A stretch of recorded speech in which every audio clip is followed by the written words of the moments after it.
સુરત શહેરની કાપોદ્રા પોલીસ દ્વારા લોકોને વિવિધ કામગીરીઓ તેમજ હેલ્પલાઇન નંબર બાબતે જાગૃત કરવા માટે જનજાગૃતિ અભિયાન ચલાવવામાં આવી રહ્યો છે, જેમાં કાપોદ્રા પોલીસ સ્ટેશનની સી ટીમ દ્વારા લોકોનો સંપર્ક કરીને મહિલા અભિયાન 181 સહિતની બાબતોને લઈને માહિતગાર કરવામાં આવ્યા હતા।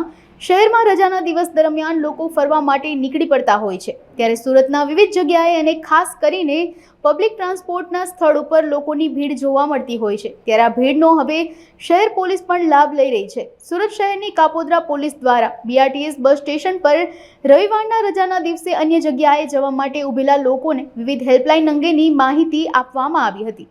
રાજ્યની અંદર આગામી ચોમાસાની ખેતી માટે વાવેતરની સિઝન ચાલી રહી છે, ત્યારે સુરેન્દ્રનગર જિલ્લાની અંદર વ્યાપક પ્રમાણમાં ડુપ્લિકેટ બિયારણનો વ્યાપાર થઈ રહ્યા હોવાની રજૂઆતો અનેક મળી છે। જાણી જોઈને સર્ટિફાઈડ બિયારણની તંગી ઊભી કરવામાં આવી રહી છે અને એની પાછળ ડુપ્લિકેટ બિયારણ મોટા પ્રમાણમાં ખેડૂતોને પધરાવવામાં આવી રહ્યું છે। એના વેરિફિકેશન માટે સરકાર પાસે કોઈ જ પ્રકારનું વહીવટી તંત્ર નથી અને દરેક એગ્રો સર્વિસની દુકાનો ઉપર આ પ્રકારની કોઈ જ ચેકિંગ માટેની વ્યવસ્થા નથી। ડીએપી ખાતરની અછત પણ દર વખતે ખેડૂતોને જ્યારે જરૂરિયાત હોય ત્યારે જ જાણી જોઈને ઊભી કરવામાં આવતી હોય એ પ્રકારનો માહોલ છે।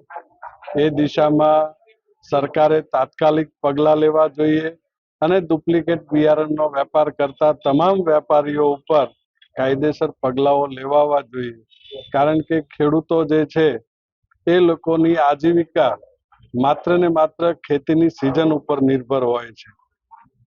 માત્ર થોડા નફા માટે થઈ અને ખેડૂતોની આજીવિકા ઉપર આ પ્રકારનું જોખમ ઊભું કરવું કોઈ પણ રીતે સાંખી લેવાય એ પ્રકારની પ્રવૃત્તિ નથી। એટલે તાત્કાલિક ધોરણે દરેક બિયારણના વેપારીઓને ત્યાં ક્રોસ વેરિફિકેશન થાય એ પ્રકારની વ્યવસ્થા કરવા માટે આજે આવેદન આપ્યું। ગઈકાલે કાપોદ્રા પોલીસ સ્ટેશન દ્વારા એક ખાસ પ્રકારની ડ્રાઈવનું આયોજન કરવામાં આવ્યું।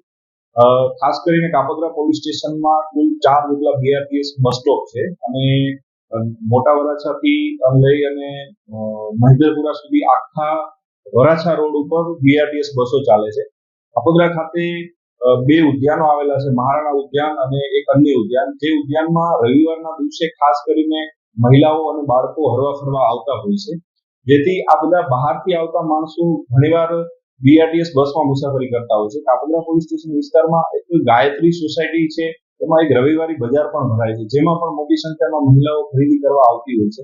જેના અનુસંધાને ઘણીવાર એવી ફરિયાદો ઉઠવા પામેલી કે BRTS બસમાં મોબાઈલ ફોન ભૂલાઈ જાય છે, પર્સ ભૂલાઈ જાય છે, ચોરી થાય છે, પીક પોકેટિંગ થાય છે, આવા બધા ઇસ્યુ નાના મોટા થતા રહે છે। જેના અનુસંધાને તમામ BRTS રૂટ ઉપર અમારી કાપોદ્રા પોલીસ સ્ટેશનની સી ટીમ અને સી ટીમના ઇન્ચાર્જ PSI પટેલ દ્વારા અને એમની સી ટીમ દ્વારા જુદી જુદી ટીમો બનાવી તમામ BRTS બસો ઉપર જાતે મુસાફરી કરી આશરે 10 થી 15 જેટલી બસોમાં મુસાફરી કરી સ્થિતિનો તાગ મેળવેલ અને તમામ BRTS બસોના જે સ્ટેશનો છે ત્યાં આગળ જઈ મહિલાઓ અને બાળકો સાથે વાતચીત કરી અને કોઈ પણ પ્રશ્ન હોય, કોઈ પણ મુશ્કેલી હોય તો મહિલા અભિયાન તથા કાપોદ્રા પોલીસ સ્ટેશનનો નંબર, સી ટીમ ઇન્ચાર્જનો નંબર અને કંટ્રોલ રૂમના નંબરો આપવામાં આવેલા છે।